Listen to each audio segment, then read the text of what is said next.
For 10 years, Lady Alara Harrington never uttered a sound.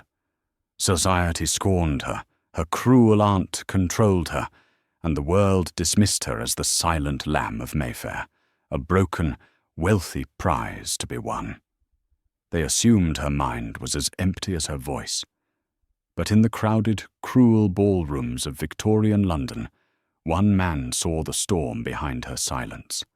Alistair, the Duke of Northwood, a man weary of the world's noise, found himself drawn to the one woman who made none.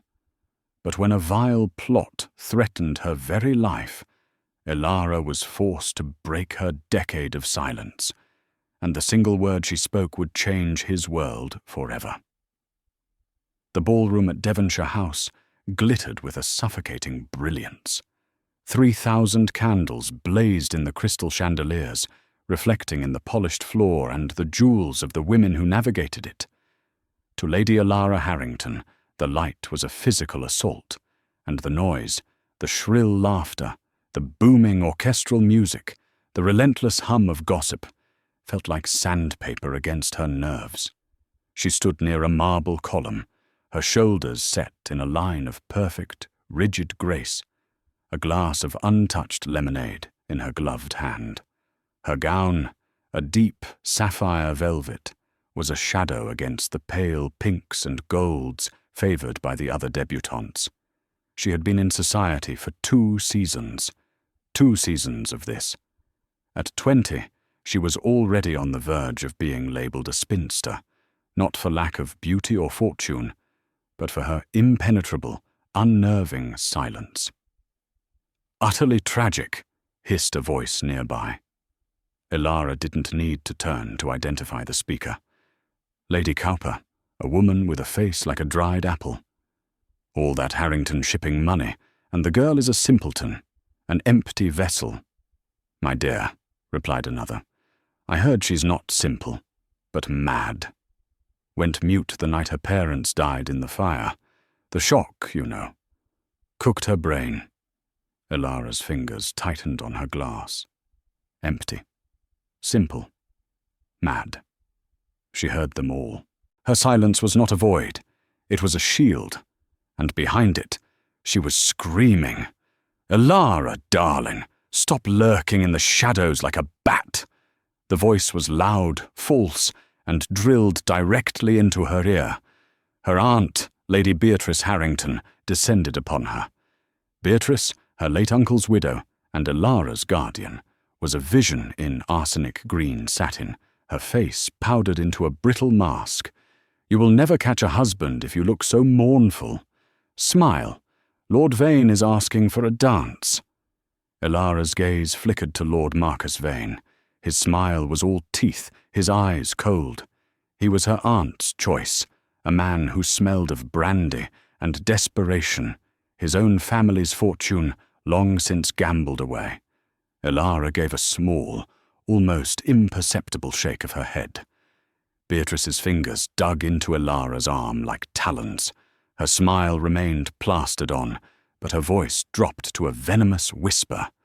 "Do not," she seethed, "defy me here. You will be pleasant to Lord Vane.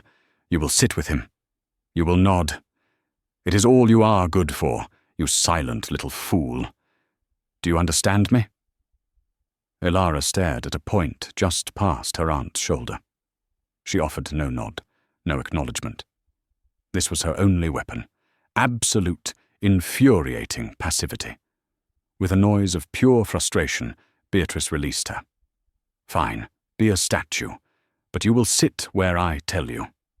As Beatrice swept away to intercept Lord Vane, Alara felt another gaze upon her.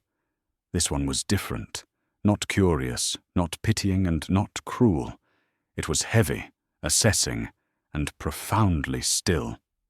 Across the ballroom, leaning against the far wall, stood Alistair, the Duke of Northwood. His reputation filled every room he entered. A man of immense wealth and power, he was the most eligible bachelor in England, and the most remote.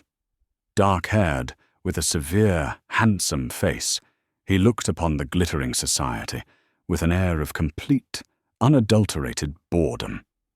People said he was cold, that his time in the military during a brief colonial conflict had hollowed him out. He avoided debutantes, ignored matriarchs, and danced only the obligatory sets. Yet, he was staring directly at her. Ilara's breath hitched. Most people looked at her. He seemed to be looking into her. His gaze didn't demand a response. It simply waited. Lord Vane was suddenly before her, bowing with exaggerated flair. "Lady Ilara, you look radiant. Your aunt insisted you were saving a place for me." Ilara flinched as he took her hand, his thumb brushing too familiarly over her glove. She wanted to rip her hand away, to scrub her skin. She inclined her head, the barest minimum of politeness, and allowed him to lead her toward the suffocating, flower-draped alcoves. "The two of you look perfect together," Beatrice trilled, loud enough for the Duke to hear. Should he be listening? A true match. Ilara sat, arranging her velvet skirts, and prepared to endure. Vane prattled on about his horses, his clubs, his opinions. Ilara simply watched the room, her eyes occasionally, unwillingly, sliding back to the Duke. He had not moved. His grey eyes were still fixed on her alcove. He watched Vane lean in, watched Ilara's posture stiffen, watched her stare at her lap. A slow, cold anger began to build in Alistair's chest. He detested bullies. And the entire scene, the predator, the bait, and the circling vulture of an aunt, stank of coercion. Later, Ilara managed to escape to the terrace for a breath of cool night air. Her maid, Amelia, materialized from the shadows, a shawl in her hands. Amelia was the only person in the world who knew her. "You're trembling, my lady," Amelia whispered, draping the wool over her shoulders. Ilara lifted her hand. Her fingers moved in a rapid, complex series of signs, a language they had built together over 10 years. "Aunt Beatrice is pushing Vane on me. He is a loathsome man. I felt soiled by his presence." "I know," Amelia said, her face tight with worry. "But what can we do? She controls everything until you marry or come of age. Coming of age won't stop her. She'll have me declared incompetent. My silence is her proof. She wouldn't dare. She would. She will." A sound from the doorway made them both freeze. The Duke of Northwood stood there, silhouetted against the bright ballroom. He held 2 glasses of champagne. Amelia curtsied low, her eyes wide with panic. Ilara simply stood, trapped. The Duke walked slowly onto the terrace. He didn't approach Ilara directly, but moved to the balustrade, looking out over the dark gardens. He set 1 glass down on the stone rail. "The air is preferable out here," he said. His voice was a low baritone, calm and devoid of social artifice. "The noise in there is deafening." He glanced at Ilara. He made no move to bow, no formal greeting. He simply acknowledged her as a fellow person. "They are playing Strauss. I find Strauss to be aggressively cheerful." Ilara was stunned. He was speaking to her, not about her. He didn't seem to expect an answer. He took a sip of his own champagne. "Your aunt seems determined to see you married to Lord Vane." Ilara's posture became rigid. She looked at him, her eyes wide with alarm. "My apologies," he said immediately. "That was forward. It is none of my concern." He paused, studying her. "But his reputation is poor. I recommend the Times financial pages. His investments are as hollow as his compliments." Ilara's eyes widened further. He was warning her. He gestured to the glass he had set down. "This is for you, if you'd like it. If not, the potted palm can have it." He turned, and, without another word, walked back into the ballroom. Ilara stared at the glass. Amelia, shaking, whispered, "My lady, did the Duke of Northwood just speak to you?" Ilara reached out a trembling hand and picked up the glass. She looked back into the ballroom, but he was gone. She brought the glass to her lips and tasted the faint, sharp bubbles. It tasted like a rescue. The encounter on the terrace shifted something in the firmament of London society.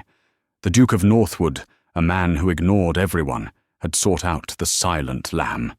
The gossip columns, including the notorious Tatler, were alight with speculation. Lady Beatrice was furious. "He's mocking you," she snapped at Ilara over breakfast 2 days later, crumpling the Morning Post. "He is a cruel, arrogant man, and he is playing a game. You will ignore him. Lord Vane is calling this afternoon. Wear the blue silk." Ilara simply stared at the newspaper headline. "Duke of Northwood finds his voice in silence." It was absurd, and it was dangerous. It put a target on her back. That afternoon, she didn't wear the blue silk. She wore a simple grey muslin daydress and retreated to the one place her aunt rarely ventured, the family library. It was her sanctuary, her parents' legacy. The scent of old leather and paper was the only comfort she had. She was cataloguing her father's collection of botanical prints when the butler, a man loyal to Beatrice, announced a visitor. "His Grace, the Duke of Northwood, to see you, Lady Ilara." Ilara froze, a dusty print of a digitalis purpurea in her hand. Her aunt was out. She was alone. She nodded to the butler, her heart hammering a frantic rhythm against her ribs. Alistair entered the library. In the daylight, without the artifice of the ballroom, his presence was even more formidable. His dark suit, impeccably tailored on Savile Row, was severe. His features looked as though they were carved from granite. He did not wait for her to gesture. He simply walked to the center of the room, his gaze sweeping over the towering shelves. "A remarkable collection. Your father had excellent taste. That's a first edition of Redout's Les Liliacées on the top shelf, isn't it?" Ilara looked at him, astonished. He knew books. She nodded, setting her print down. "May I?" he asked, gesturing to a chair. She nodded again. She resumed her own seat, her hands clasped tightly in her lap. The silence stretched, but unlike the suffocating silences with her aunt, this one was comfortable. He wasn't demanding anything of her. He finally looked at her. "Lady Ilara, I came here to apologize." She frowned, confused. "My actions at the ball caused you undue attention. That was not my intent. I was annoyed by Lord Vane, and I acted impulsively." Ilara picked up a small slate and a piece of chalk from the desk. Her movements were precise. She wrote, "You have nothing to apologize for, Your Grace." The warning was kind. He read the slate, and a small, almost imperceptible smile touched his lips. Kind. I am not often accused of that. Honest, perhaps. Brusque, certainly. But not kind. He leaned forward slightly. "Why do you permit your aunt to treat you so?" Ilara's hand trembled as she wiped the slate clean. "She is my guardian. The law is on her side." "The law," Alistair said with distaste, "is an ass. And Vane? He is her choice. She believes my condition makes me unmarriageable to anyone else. He is willing to take me for my dowry." "And what do you want?" he asked. The chalk hovered over the slate. She looked down, unable to write the truth. Free. She couldn't write it. Instead, she wrote, "I wish to be left alone." To be left alone, he mused, is the most profound luxury in the world. But it is not the same as being free. You are a prisoner in this house. Ilara looked up, startled. He saw it. He truly saw it. "The library doors. Really, Ilara, you must learn to receive guests in the drawing room." Lady Beatrice's voice preceded her. She burst into the room, her face a mask of false hospitality that barely concealed her rage. "Your Grace, what an unexpected—" Honour. I had no idea you were calling. Alistair rose slowly to his feet. His demeanour was polite, but his eyes were chips of ice. Lady Beatrice, I was admiring Lady Alara's library, and in fact, inviting her to view the greenhouses at Northwood House. My botanist has just succeeded in flowering a Victoria Amazonica. I thought she might appreciate it. Beatrice's smile faltered. An invitation from the Duke of Northwood was a command, and a staggering social coup. But it was for Alara. How thoughtful, Beatrice managed. But Alara does not travel well. Her nerves, you know. She is very delicate. She seems quite steady to me, Alistair said flatly. I will send my personal carriage for her tomorrow at 2. It is a closed carriage, and I assure you the ride is smooth. She will be accompanied by her maid, of course. Good day, ladies. He bowed, gave Alara one last, long look, and was gone. Beatrice rounded on Alara the moment the front door closed. What did you do? She shrieked, striking the slate from Alara's hand. It clattered to the floor and cracked. What did you write to him, you manipulative little viper? Are you trying to ruin me? Alara did not flinch. She bent, calmly picked up the 2 pieces of her broken slate, and walked out of the library, leaving her aunt trembling with rage in the centre of the room. The next day, Alistair's carriage, a dark, perfectly sprung brougham bearing the Northwood crest, arrived precisely at 2. Amelia, pale with fear, accompanied Alara. Northwood House was a palace of stone and glass in the heart of London. The greenhouses were a marvel, a sprawling iron and glass cathedral filled with exotic plants from across the empire. Alistair was waiting for them. Lady Alara, Amelia. He nodded to them both. Welcome. He led them through humid corridors of ferns and orchids. He spoke of the plants, the difficulty of their cultivation. He explained the steam pipe heating system. He spoke as a colleague, an equal enthusiast. Alara was captivated. She pointed to a rare, black-purple Tacca chantrieri, the bat flower. Ah, yes, Alistair said. A strange one. Frightens most people. They see menace in it. I find it resilient. It thrives in the deep shade where nothing else will grow. He was looking at her as he said it. Alara felt a flush rise in her chest. He led her to the grand, central dome, where a massive pond held the Victoria Amazonica. Its giant, platter-like leaves floated on the surface, and in the centre, a huge cream-white flower was opening. It only blooms for 48 hours, Alistair said, his voice softer. And on the second night, it will turn purple before it dies. All that effort, for such a short time. Alara reached into her satchel and pulled out a small, leather-bound notebook and a pencil. She wrote, Perhaps it is not the length of the bloom that matters, but the fact that it blooms at all against all odds. Alistair read the note. He looked at her, his stern face transformed by a genuine, startling admiration. You are not at all what they say you are, Lady Alara. Who do they say I am, Your Grace? She wrote. They say you are empty. I find you are. Full of observation. The rest of the world is empty. They are the ones making all the noise. A shout from the greenhouse entrance shattered the moment.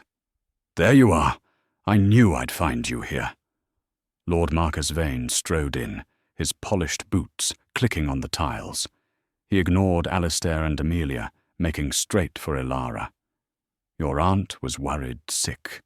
You shouldn't be here alone. It's not proper. She is not alone, Lord Vane, Alistair said. His voice was dangerously quiet. She is with me. And her maid. You, however, are trespassing. Trespassing? I am a guest of Lady Harrington's. I am here to escort my future, well, to escort Alara home. Vane grabbed Ilara's arm. "Come along, my dear. You've had your little adventure." Ilara pulled back, her eyes flashing with sudden, hot anger. "Release her," Alistair commanded. "This is a family matter, Northwood. Stay out of it," Vane sneered, his grip tightening.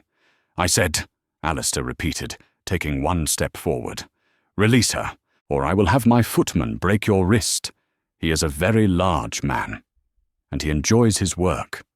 Vane, seeing the absolute lack of hyperbole in the Duke's eyes, abruptly let go of Ilara's arm, leaving red marks on her skin. "Get out," Alistair said. Vane, humiliated and furious, shot Ilara a look of pure venom. "You'll regret this, you mute little witch." He turned and stormed out of the greenhouse. Ilara was shaking, not from fear, but from a profound, vibrating rage. She stared at the red marks on her arm. "He hurt you," Alistair stated. It was not a question. Ilara looked up at him, her eyes bright with unshed tears of frustration. "I will take you home," he said, "and I promise you, Lady Ilara, he will not touch you again." The ride back to Harrington House was tense. Alistair said little, but Ilara could feel the anger radiating from him. When they arrived, he escorted her to the door. "You are not safe with them," he said, not as an observation, but as a final judgment. Ilara looked at him, her heart aching.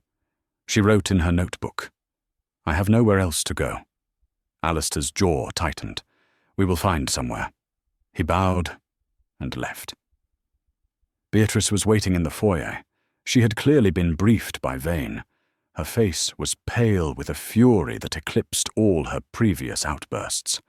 "You," she hissed, "have ruined everything, everything. Lord Vane is threatening to withdraw his suit. After you encouraged the Duke, you humiliated him." Amelia stepped forward.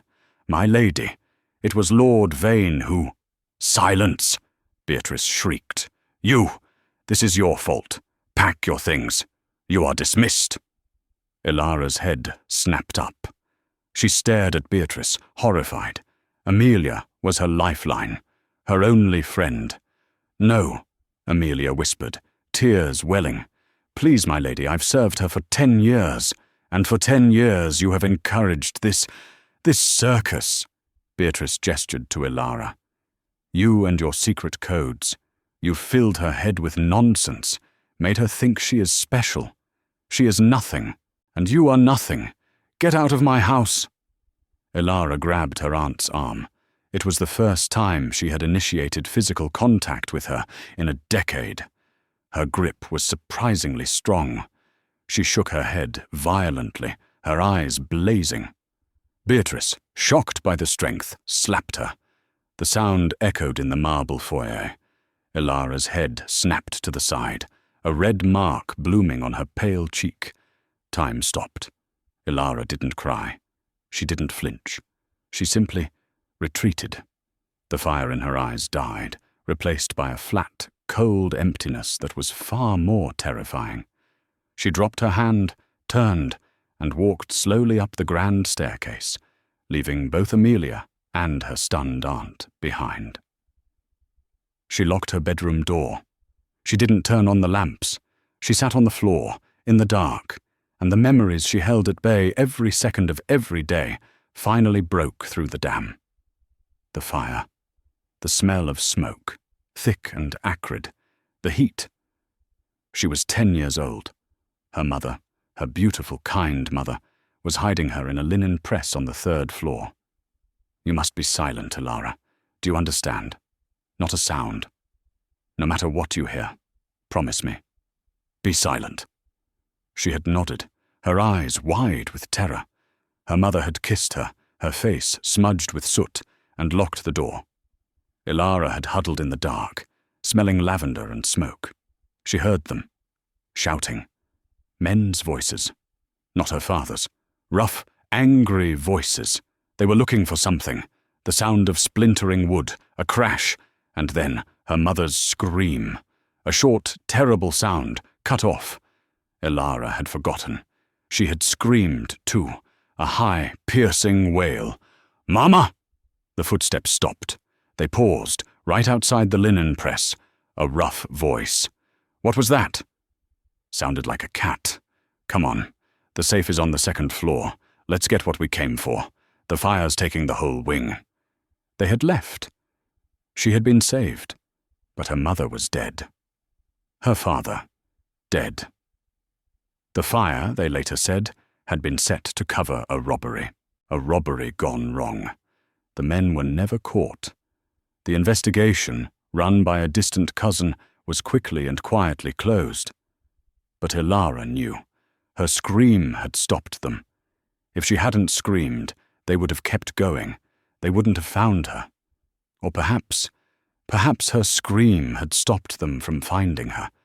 But her mother's scream, no, it was her own. Her mother's last words, "Be silent." She had failed.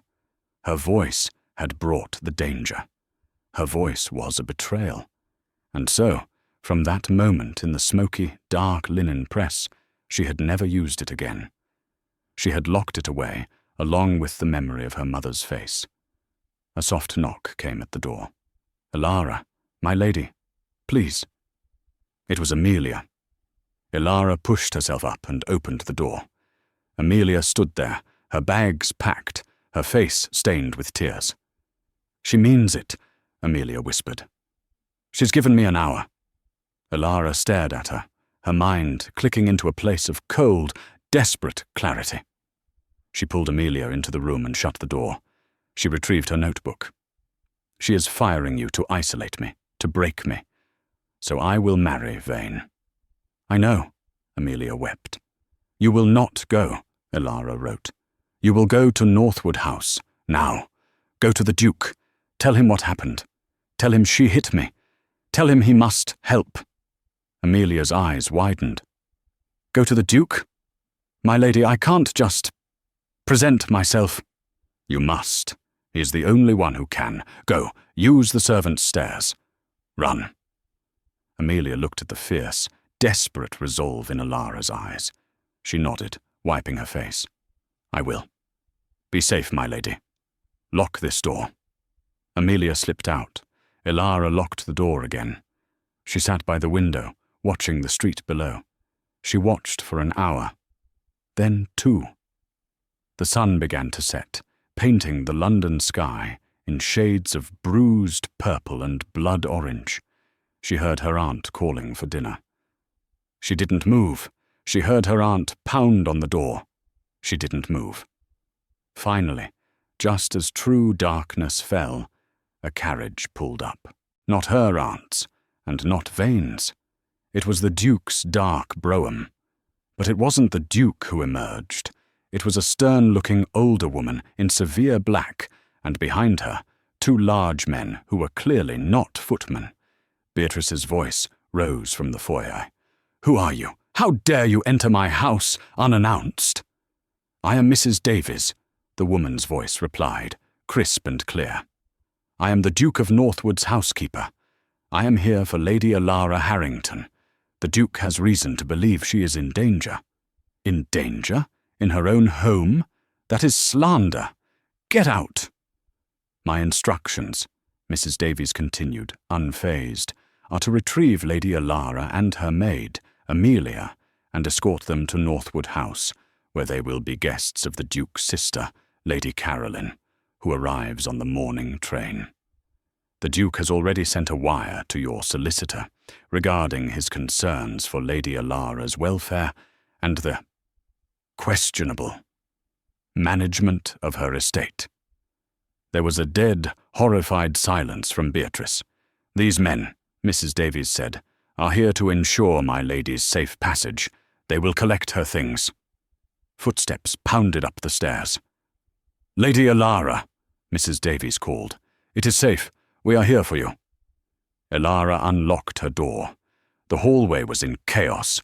Beatrice was white-faced, gaping. The 2 men, professional and grim, stood by.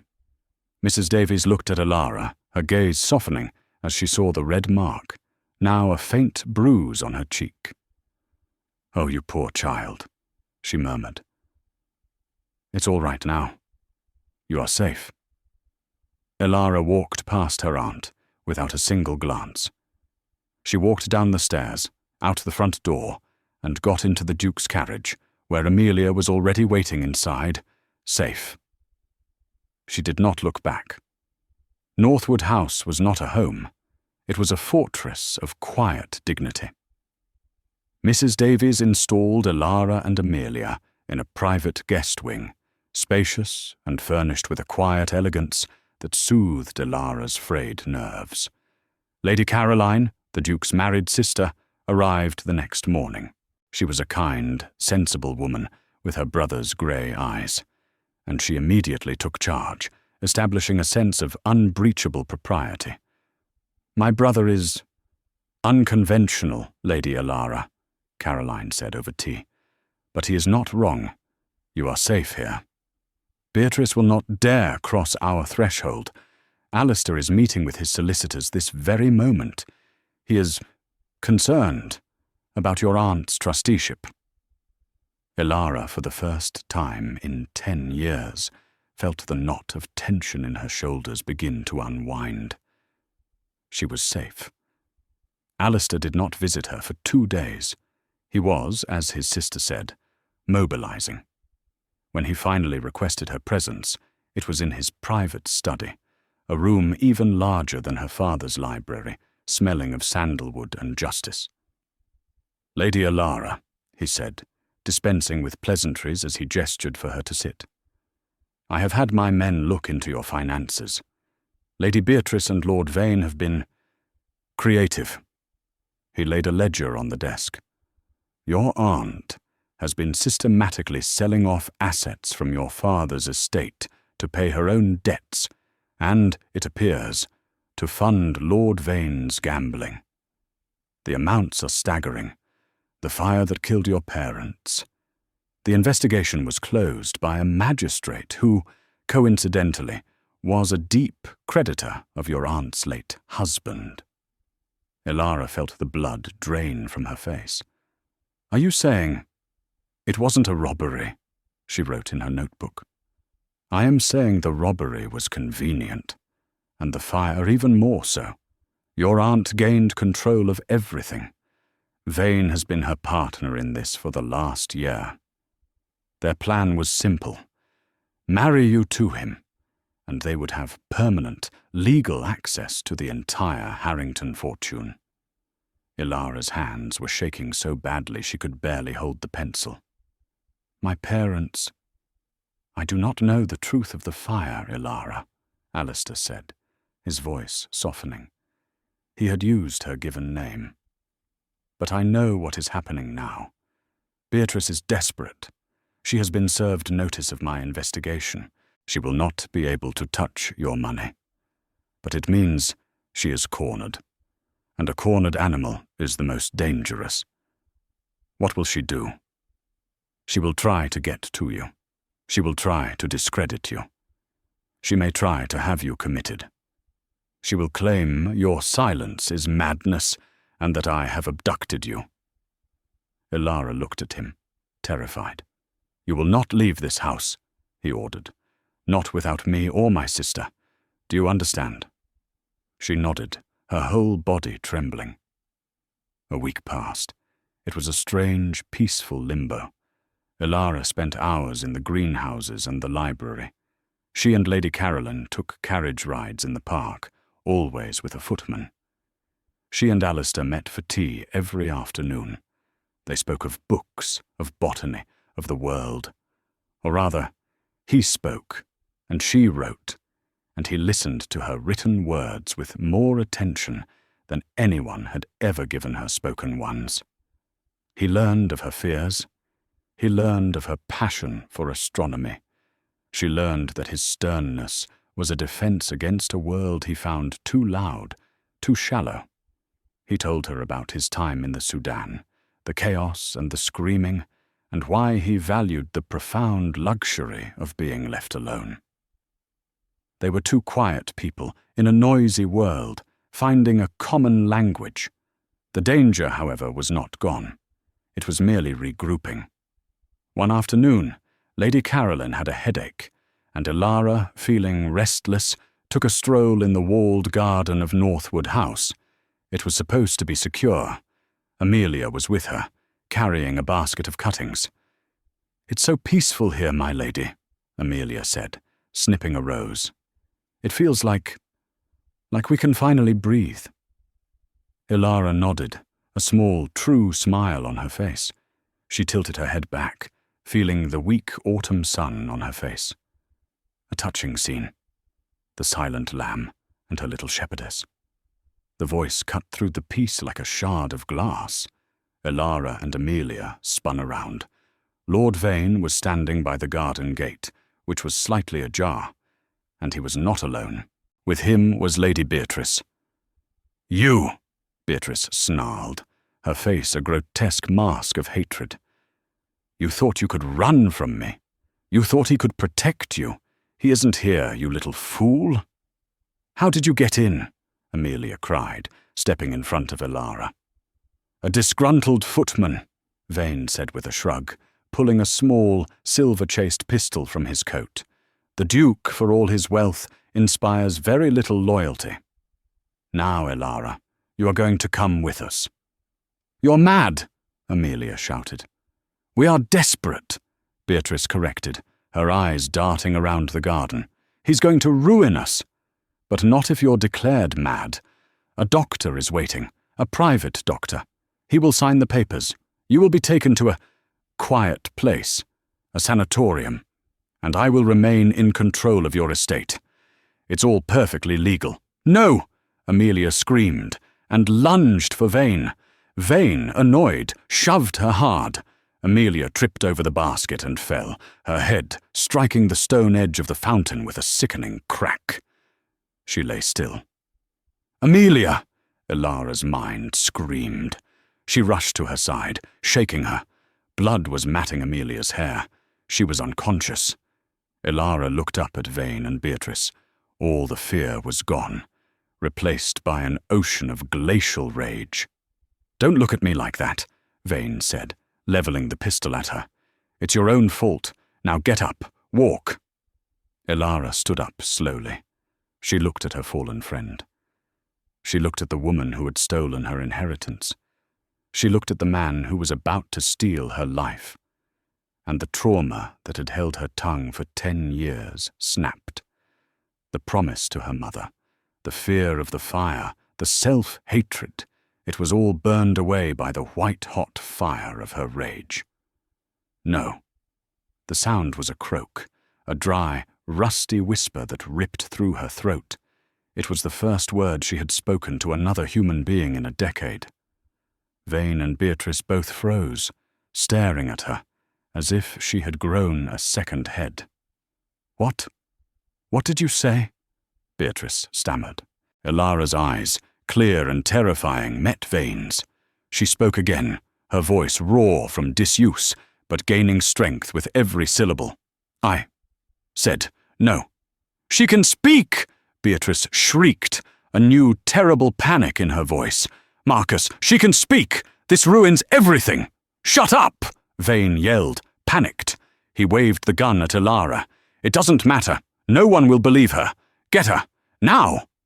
Beatrice lunged for Elara.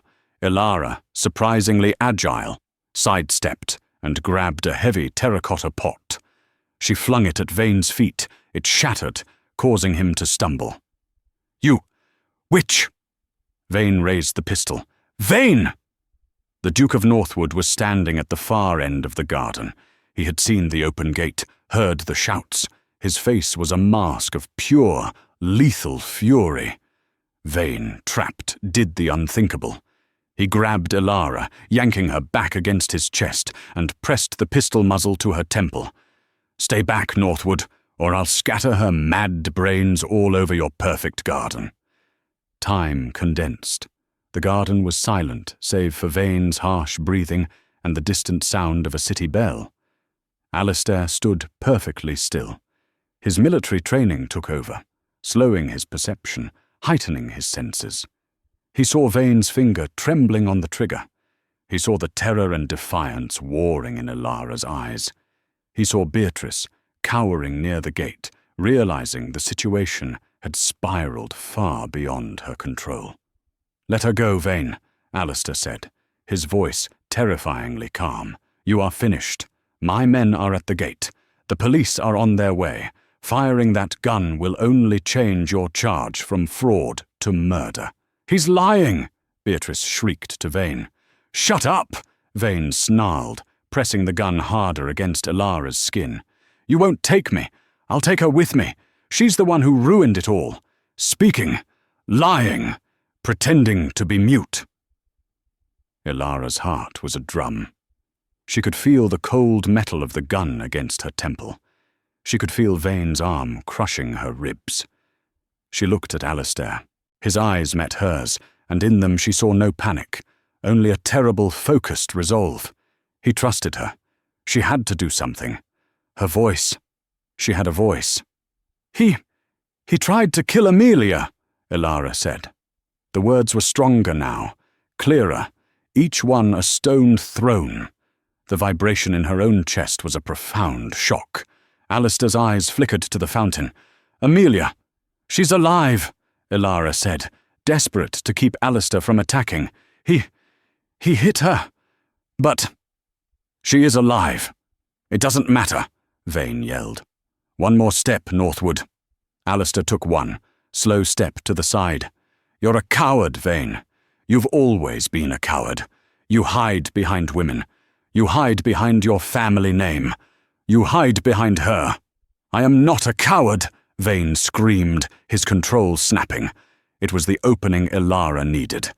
As Vane's grip convulsed in his rage, Ilara stamped her heel down, grinding it into his instep. Simultaneously, she threw her head back, smashing the back of her skull into his nose. There was a wet crunch. Vane roared in pain, his arm loosening instinctively. It was all Alistair needed. He moved. He was not a society duke. He was a soldier. He crossed the 10 yards between them in 3 strides. He didn't go for the gun. He struck Vane in the throat with the heel of his hand. Vane collapsed, dropping the pistol and gagging, his eyes wide with airless panic. Alistair didn't spare him a glance. He caught Ilara as she stumbled forward, pulling her against him, his arm a steel band around her. He spun her away, shielding her with his own body as he kicked the pistol skittering across the flagstones. Beatrice screamed as 2 large footmen, the same men from that night, stormed the garden and seized her. It was over. Ilara was shaking so violently she could barely stand.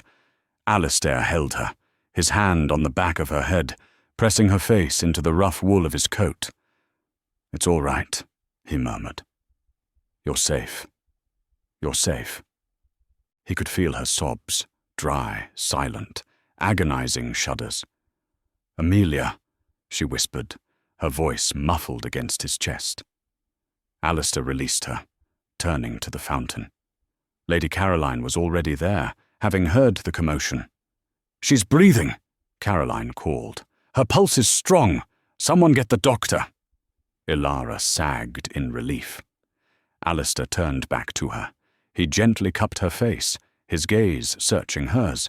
He saw the bruise on her cheek from her aunt. He saw the terror fading, replaced by a profound, shattering exhaustion. "You spoke," he said, his voice rough with emotion. Ilara looked at him. The dam was broken.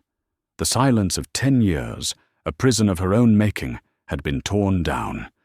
She felt raw, exposed, terrified of the sound of her own voice. Tears streamed down her face. I... Her throat closed again, this time with panic. The silence had been a shield. Now she had nothing. "Ilara." Alistair's voice was gentle, cutting through her fear. He didn't ask her what happened. He didn't ask her why. He asked her the same question he had asked in the library, the one she had been too afraid to answer. "What do you want?" She looked at him, at this strong, quiet man who had seen her when she was invisible. He wasn't demanding she speak. He was just asking. She took a ragged breath. The last time she had spoken, She had been 10 years old and screaming for her mother. Now she was 20, and she was speaking for herself. I want... She swallowed, the muscles in her throat aching. I want to go home. My real home. My parents' home. I want it back. Her voice was not the high, clear voice of her memory. It was deeper, a little rough, quiet. Alistair stared at her, his stern face completely undone. He had a look of sheer, unadulterated wonder. He slowly, gently, brushed a tear from her cheek with his thumb. Your voice, Alistair said, his own voice thick. My God, I imagined what it would sound like. I was wrong.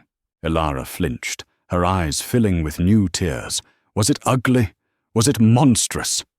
No, he said, reading her expression. It's not what I mean. He leaned his forehead against hers, closing his eyes. All my life, the world has been a cacophony, shouting, demanding, lying, posturing. Just noise. He pulled back just enough to look her in the eyes. Your voice, he whispered, sounds like peace. The aftermath was swift and absolute. Lord Vane and Lady Beatrice were arrested. Amelia, diagnosed with a severe concussion, but very much alive, was moved into the main house at Northwood and fussed over by Mrs. Davies. The scandal was titanic. It ripped through Mayfair and sent tremors all the way to the offices of the Times. The Silent Lamb speaks. Duke of Northwood uncovers vast conspiracy. Lady Harrington and Lord Vane arrested for fraud, attempted kidnapping. The world, it turned out, was just as loud as Elara remembered. She retreated. The shock of the attack, combined with the profound, earth-shattering act of speaking, left her exhausted. For 3 days, she stayed in her rooms, tended by Lady Caroline. She spoke only in whispers, and only when necessary. Her voice felt foreign, a tool she didn't know how to wield. Alistair did not press her. He sent her books, flowers from the greenhouse, and short notes. Amelia is asking for jelly. My sister is boring me with gossip. Send help. On the 4th day, she found her strength. She dressed in a dark blue gown and went to his study. He was on the telephone, a new and startling invention, speaking to his solicitor. Yes, I want the maximum charges. I don't care about the scandal. They will not see the light of day. Thank you, Mr. Henderson. He hung up the receiver and saw her standing in the doorway. Elara. He stood, his relief palpable. You are looking better. I came to thank you, she said. Her voice was still quiet but steady. You are the one who saved yourself, Elara. You, and your voice. No, she said, walking into the room. I was silent because of what happened to my parents. I thought my voice was a danger, a betrayal. A child's burden, Alistair said softly. And you carried it for 10 years. You are the strongest person I have ever known. She looked down at her hands. Beatrice and Vane. What will happen? They will go to prison, Alistair said simply. Their private doctor has already confessed. The footman has confessed. The ledgers, your testimony and mine, they are utterly ruined. They will never harm you again. And my home? The solicitors are drawing up the papers now. Your aunt's guardianship is void. You are 20 years old. You are your own woman. The house, the estate, the fortune, it is all yours, unconditionally. Elara sank into a chair, the news too vast to comprehend. Free. The word she had been afraid to even write. She was free. What will you do now? He asked. She looked up at him. I don't know. I need to learn to be in the world again. To speak. She touched her throat. It feels strange. Then practice, he said, with a small smile. Tell me about the botanical print you were holding, the digitalis." And so she did. She spoke for an hour. She told him about her father's collection, about the way he taught her the Latin names, about her mother's rose garden. Her voice was rusty, hesitant at first, but as she spoke of the things she loved, it gained warmth and colour. Alistair watched her, his heart, which he had long considered a purely functional organ, aching with an emotion so profound it left him breathless. He had been drawn to her silence because it was a refuge. He was falling in love with her voice because it was her. The trial was a formality. Beatrice, faced with irrefutable evidence, collapsed in the courtroom. Vane, arrogant to the last, tried to blame her, but the jury was out for less than an hour. Elara had to testify. Standing in the witness box, the entire world watching, she looked at the two people who had tried to destroy her. The barrister asked, "Lady Elara, can you confirm that this woman, Lady Beatrice Harrington, systematically defrauded your estate and conspired to have you falsely committed?" Elara stood tall. Her voice, no longer a whisper, rang out clear and true in the quiet of the Old Bailey. "She did." "And did Lord Vane assault you and your maid with a deadly weapon?" "He did." She was the silent lamb, no more. She was the woman who had brought down two of society's most corrupt figures. When she left the courtroom, the press for once was silent, awed by the quiet dignity of the woman they had mocked for so long. 2 months later, Elara stood in the library of Harrington House. Her house.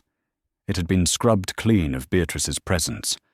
The heavy, arsenic-green drapes were gone, replaced with light cream linen. The air smelled of beeswax and her mother's favourite potpourri of lavender and lemon.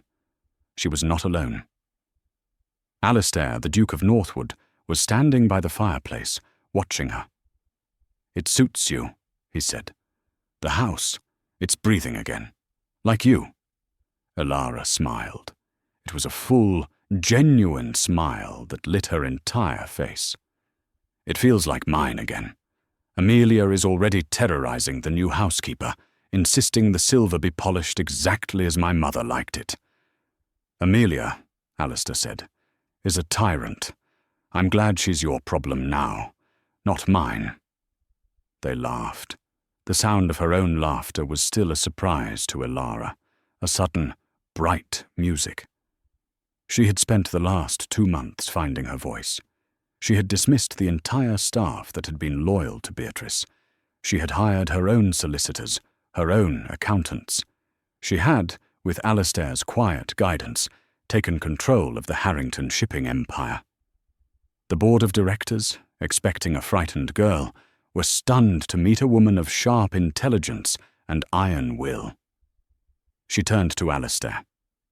I would never have. I would still be a prisoner, if not for you." "I did very little," he said, moving closer. "I just listened." "You listened to my silence," she corrected, her voice soft. "No one else ever did. They just saw an empty space. You saw me." "I did," he said. He was standing very close to her now. The scent of sandalwood and the clean wool of his coat filled her senses. "And I see you now, Elara, and I hear you. And frankly, I find I am reluctant to be anywhere else." Elara's heart sped up. "Alistair, I came here today," he said, "not as your protector, not as your friend. I came here to ask you a question." He took her hands. His were large and warm. "I have lived my life seeking peace. I thought that meant solitude. I thought it meant insulating myself from the world. I was wrong." He looked into her eyes. "Peace is not the absence of noise. Peace is the sound of your voice in a quiet room. It's the sound of your mind working, whether you write it on a slate or speak it aloud. You are my peace, Elara." He swallowed, the formidable Duke suddenly looking vulnerable. "I am asking, if you would be willing to marry a very stern, very boring man who will likely spend the rest of his life just listening to you. Elara felt the tears well, but this time they were not tears of fear or anger. They were tears of pure, unadulterated joy. She had rehearsed this. She had imagined this moment. She had known it was coming, but she didn't use any of the words she had planned. She simply rose on her toes, cupped his stern, handsome face in her hands, and said the one word that mattered. Yes. He kissed her then. It was not the chaste, polite kiss of a society match. It was a kiss of profound relief, of two solitudes finding a home. It was the end of the silence. It was the beginning of everything else. She was bullied for her silence, but the right person wasn't waiting to hear her speak. He was waiting to understand her quiet. Lady Elara found her voice not just to scream for help, but to claim her life, her power, and the love she deserved. She proved that true strength isn't about being the loudest person in the room, but about having the courage to speak your truth, even if it's just a whisper. Thank you so much for joining us for this dramatic story. What did you think of Elara's transformation? Do you believe the Duke was right to intervene? Let us know your thoughts in the comments below. We read every single one. If you loved Elara's journey and want more stories of love, drama, and resilience, please show your support. Hit that like button, share this video with a friend who loves a great story, and most importantly, subscribe to our channel and ring that notification bell. We have so many more stories to share with you. Thanks for listening.